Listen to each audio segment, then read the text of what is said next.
নমস্কাৰ অন্য এটা ভিডিঅ'লৈ আপোনালোকক স্বাগতম। তো মই কৈ আছিলোঁ, মই ইয়াৰ আগৰ ভিডিঅ'টো কৈছোঁ আপোনালোকক, যিসকলে ধৰক কিবা নিজৰ কৰিব বিচাৰে, যাৰ ধৰক কৰিব ইচ্ছা আছে কিন্তু ধৰক তেওঁলোকৰ পইচাৰ প্ৰব্লেম বা কেনেকৈ ষ্টাৰ্ট কৰিম কি কৰিম।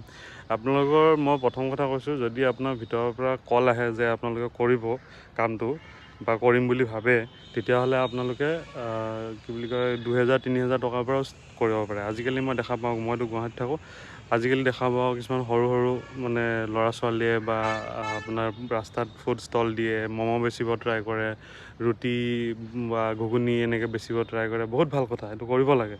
কাৰণ বিজনেছ বুলি ক'লে এইটো নহয় যে আপুনি ডাঙৰকৈ কিবা এখন ষ্টাৰ্ট কৰিলেহে বিজনেছ হয়। বিজনেছ এনেকুৱা নহয়, বিজনেছ হৈছে আপোনাৰ মানে আদান প্ৰদান। আপুনি কিবা এটা বস্তু মানুহৰ কাৰণে আপুনি কৰিছে আৰু তাৰ বাবদ আপুনি কিবা এটা আৰ্ণ কৰিছে, ঠিক আছে। তো সেইটো হৈছে এটা সেৱা, সেইটো এটা হৈছে আপুনি এটা কাম পাইছে, যিটো কাম কৰি আপুনি দুটকা উপাৰ্জন কৰিব পাৰিছে। চবেই সেইটোৱে বিচাৰে জীৱনত, চবেই সেইটোৱে কৰিব বিচাৰে। তো আপুনিও যদি কৰিছে তেতিয়াহ'লে এইটো একো বেয়া কথা নহয়।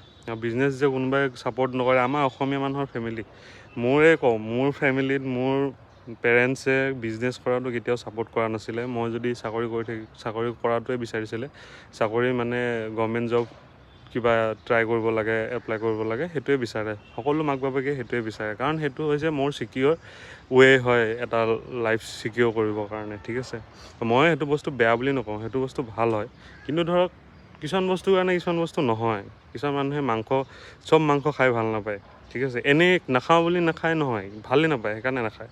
তো ঠিক তেনেকৈ নিজৰ চইচ থাকে কিছুমান মানুহৰ, কোনে কি কৰিব বিচাৰে, কোনে কি কৰিব নিবিচাৰে। তো বিজনেছ যদি কৰিব বিচাৰে তেতিয়াহ'লে আপোনাৰ চইচ হ'ব লাগিব যে মই এইটো কৰিম, মই 100% ডেডিকেটেড হ'ম। মই ক'লোঁ, বিজনেছ যদি ষ্টাৰ্ট কৰে আপোনাৰ চব বাদ দিব লাগিব।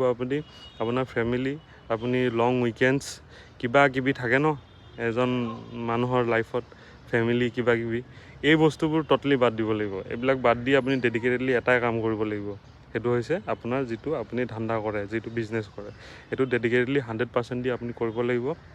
আৰু কৰোঁতে যিখিনি ধৰক আপুনি ফাইনেন্সিয়েল প্ৰব্লেম বা যিখিনি আপুনি প্ৰব্লেম ফেচ কৰে, সেই ফেচ কৰা প্ৰব্লেমবিলাক কেনেকৈ টেকেল কৰিব লাগিব, তাৰ কাৰণেও আপুনি বেকড'ৰ্ছ ৰেডি ৰাখিব লাগিব, গম পাইছেনে। বেকড'ৰ্ছ মানে কি, আপোনাৰ বেকআপ ৰেডি থাকিব লাগিব, যে মই এইটো হ'লে এইটো কৰিম।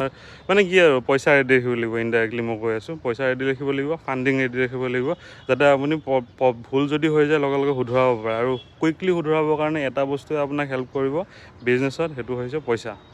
তো মই সেইখিনি কথা ক'লোঁ আপোনালোকক। বেছি দীঘলীয়া হৈ গ'লে, 3 মিনিটতকৈ দীঘল হৈ গ'লে বেয়া হয় কথাটো। তো টাটা, বাই বাই।